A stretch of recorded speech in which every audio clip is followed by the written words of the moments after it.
Thank you, Mr. Chairman. I would certainly concur in your remarks. I think you're a little kinder than I'm going to be, but nonetheless, we have the situation before us. This is not a happy occasion. It's disappointing we're here today having this hearing. The humanitarian and security catastrophe playing out in Sudan was predictable. This committee has tried to ensure Sudan had the highest levels of attention from the State Department. Sadly, that hasn't happened. I concur with the chairman that this is not an easy situation. It's no question that things are difficult there, but we don't have the luxury of just dealing with the easy ones. More should have been done to protect the Sudanese people from the military junta. We should have done more to warn American citizens and position our diplomatic and humanitarian footprint to respond to the predictable scenario that we all saw unfolding. We have seen this movie before. As Sudan faces a potentially catastrophic civil war and state collapse like those we've seen in Syria and Libya, urgent leadership by the United States and its allies is required. Certainly the State Department is on the front line of this. No one should be surprised that those involved in the Bashir regime's genocide in Darfur 20 years ago refused to relinquish power. I am concerned the United States continues to partner with the same authoritarian actors in the region that have bargained away Sudan's democratic future in order to secure their own interests. Even now, while we hope current efforts in Saudi Arabia yield a real humanitarian ceasefire, but we must also be very honest with ourselves about the motivations of some of the regional actors. In the 4 years since Sudan's generals removed dictator Omar al-Bashir from power, a naive hope toward corrupt military leaders and their foreign backers has driven U.S. policy in Sudan.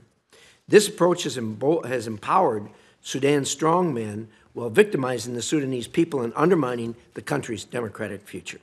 The Biden administration has sanctioned only one Sudanese entity under global Magnitsky. While President Biden issued an executive order last week, there were no designations with the announcement. Very disappointing. The U.S. has also not put its best diplomatic foot forward to deal with the problem.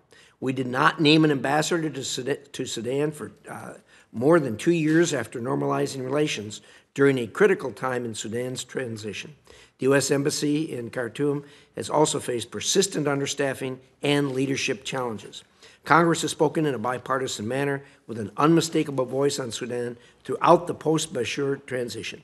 But put the Sudanese people first and end the stranglehold of Sudan's security forces on the country. This administration, however, doesn't seem to be listening.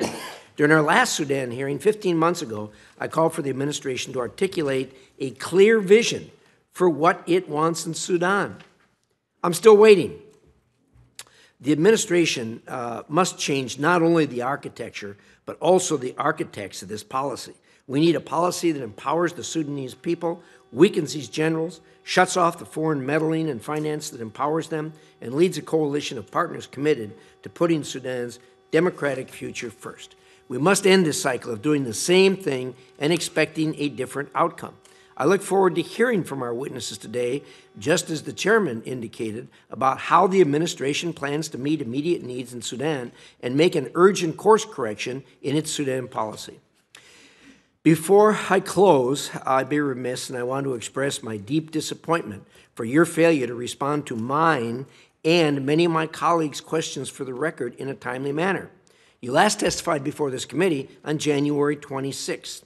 Then, after that hearing, as is usual, questions for the record were submitted because we have limited times at the hearings. That was over 100 days ago. I received answers to those questions for the record. Do you know when? The delay in responding to these questions underscores serious doubts in my mind that the State Department puts any value on communication with Congress and holds no respect for this committee's oversight role. Some of the questions I submitted to you were about Sudan, and now we get an answer over 100 days later and the day before the next hearing on this subject. I really feel that this demonstrates that the department is just going through the motions to mollify this committee and continue on its happy way, keeping us in the dark. I expect to receive meaningful explanation of why these questions for the record took over 100 days to complete. Thank you, Mr. Chairman.